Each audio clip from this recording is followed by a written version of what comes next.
সবচেয়ে ইন্টারেস্টিং যেটা আমার মনে হচ্ছে, যেটা নিয়ে আপনারা হয়তো সবচেয়ে বেশি কনফিউজ হবেন, সেটা হলো এখন থেকে সংবিধান সংস্কারের জন্য বা সংশোধনের জন্য নিম্নকক্ষের 2/3 ভোট লাগবে এবং উচ্চকক্ষের মেজরিটির ভোট লাগবে।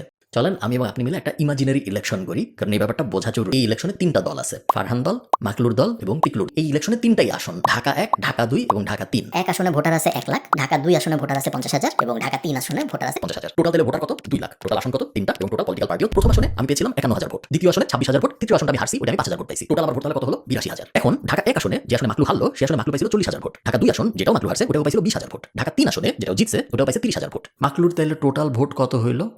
90,000। টোটাল ভোট আমার 2 লাখ ছিল, তার মধ্যে মাকলু 90,000 ক্যাপাসিটির 50% মানুষ নিয়োগ দিতে পারবে মাকলুর পক্ষ থেকে। আর আমি যেহেতু আমি অত ভোট পাই নাই, আমি উচ্চকক্ষে মাত্র একজনকে নিয়োগ দিতে পারবো আমার পক্ষ থেকে। তাহলে বিষয়টা দেখেন, যদিও জনগণ ভোট দিল আমাকে, 2টা আসনে আমি জিতলাম, বাট জনগণ তো মাকলুকেও ভোট দিছে, সো ও অনেক ভোট পাইছে। ও নিম্নকক্ষে তেমন কিছু করতে পারে নাই, ট্র্যাডিশনাল সংসদ যেটা, কিন্তু উচ্চকক্ষে নিজের বেশি মানুষ বসায় ফেলছে। এখন আপনি বলতে পারেন উচ্চকক্ষে নিজের বেশি মানুষ বসাইলে কি হবে? এখানেই টুইস্টটা।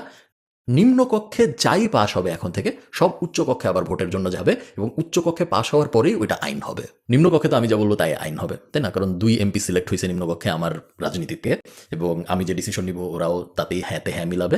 কিন্তু প্রবলেম হবে উচ্চকক্ষে যাওয়ার পরে, উচ্চকক্ষে যেহেতু আমার বিরোধী দল সেই দলের থেকে 2জন আছে এবং আমার দলের থেকে কম মানুষ আছে, আমি যেই বিলই উচ্চকক্ষে পাঠাবো সেই বিল আটকে যাওয়ার একটা চান্স আছে। ওকে, প্রথমত উনি যেই উদাহরণ দিছে এইটা একটা ফালতু উদাহরণ। এমন একটা বিষয় 3টা আসন 3টা সিট দিয়ে ব্যাখ্যা করা যায় না। দ্বিতীয়ত স্পষ্টভাবে লেখা আছে উচ্চকক্ষের এককভাবে কোনো কিছু পাশ করার অধিকার নাই। কোনো প্রস্তাব পাশ হইতে হইলে নিম্নকক্ষের 2/3 মানে 67% ভোট লাগবে, আর উচ্চকক্ষের সংখ্যাগরিষ্ঠতা মানে 51% ভোট দরকার হইব।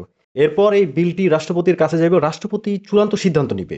উচ্চকক্ষ যদি 2 মাসের মধ্যে বিল পাস না করে, তাহলে বিলটি স্বয়ংক্রিয়ভাবে পাস হয়েছে বলে ধরা হবে এবং রাষ্ট্রপতির স্বাক্ষরের জন্য যাবে। এখানে রাষ্ট্রপতির ক্ষমতা ও দায়বদ্ধতা বেশি।